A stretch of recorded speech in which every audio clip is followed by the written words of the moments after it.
ఆవర్తన పట్టిక యొక్క ప్రయాణం. డోబరైనర్, ట్రిపుల్ మరియు న్యూలాండ్స్ అష్టకం.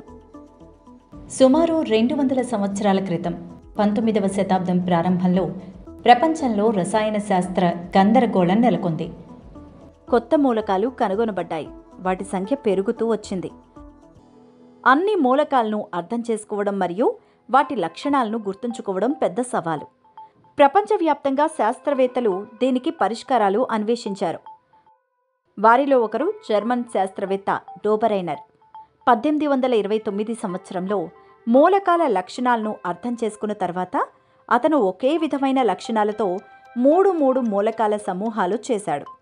దానికి త్రికా అని పేరు పెట్టాడు. ఇంగ్లీష్లో ట్రైడ్స్. అతను ఒక నమూనాను చూశాడు. త్రికా యొక్క 3 మూలకాల యొక్క పరమాణువుల ద్రవ్యరాశి పెరుగుతున్న క్రమంలో అమర్చబడి ఉంటే మధ్య మూలకం యొక్క పరమాణువు యొక్క ద్రవ్యరాశి మిగిలిన 2 మూలకాల పరమాణు ద్రవ్యరాశి సగటుకు దాదాపుగా సమానంగా ఉంటుంది. ఉదాహరణకు ఈ త్రికా లిథియం, సోడియం, పొటాషియం. లిథియం యొక్క పరమాణు ద్రవ్యరాశి సుమారు 7, పొటాషియం దాదాపు 39, వాటి సగటు 23. ఇదే సోడియం యొక్క పరమాణు ద్రవ్యరాశి. అయితే డోబరైనర్ అన్ని అంశాలను ఈ విధంగా అమర్చగలిగారా? లేదు. త్రికా లాజిక్ ఆధారంగా అవి కేవలం కొన్ని త్రికాలను మాత్రమే ఏర్పడతాయి. అప్పట్లో కొన్ని మూలకాల గురించి మాత్రమే తెలుసు. తర్వాత కనుగొనబడిన మూలకాలు త్రికా సిద్ధాంతం ఆధారంగా సమూహాలుగా ఏర్పడలేకపోయాయి. ఉదాహరణకు ఈ త్రికా ఇందులో 20 మరియు 84, సగటు 52 అయింది. కానీ మధ్య మూలకం ఆర్గాన్ యొక్క పరమాణు ద్రవ్యరాశి దాదాపు 40. గందరగోళం జరిగింది కదా. డోబరైనర్ తర్వాత వచ్చిన శాస్త్రవేత్త జాన్ న్యూలాండ్స్.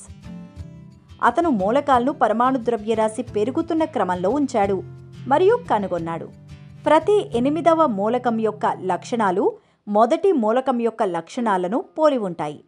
సంగీతంలో 8వ స్వరం మొదటి స్వరం వలె ఎలా ఉంటుందో అలా.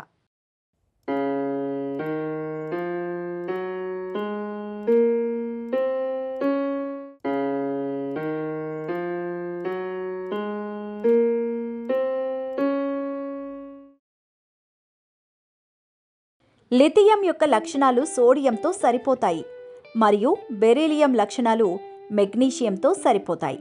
ఇది అద్భుతమైన విషయం కదా. సంగీతం యొక్క అష్టకంకి సారూప్యత.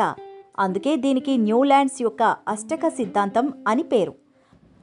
ఆంగ్లంలో న్యూలాండ్స్ లా ఆఫ్ ఆక్టేవ్స్. మూలకాల వర్గీకరణలో ఈ ప్రయత్నం ముఖ్యమైనది. ఒక నిర్దిష్ట విరామం తర్వాత లక్షణాలు పునరావృతం మొదటిసారిగా చూపబడింది. దీన్నే ఇంగ్లీష్లో పీరియాడిసిటీ అంటారు. అయితే మనం నేటికి న్యూలాండ్స్ వర్గీకరణను ఉపయోగిస్తున్నామా? లేదు. ఎందుకంటే దానిలో కూడా కొన్ని లోపాలున్నాయి. ఈ సూత్రం కాల్షియంకు మాత్రమే వర్తిస్తుంది. ఆ తర్వాత 8వ మూలకం యొక్క లక్షణాలు మొదటి మూలకంతో సరిపోలలేదు. న్యూలాండ్స్ కోబాల్ట్ మరియు నికెల్ ఈ 2 లోహాలను కలిపి అలోహాల సమూహంలో ఉంచింది. వాటి గుణాలు ఈ రెండింటికి పూర్తిగా భిన్నమైనవి.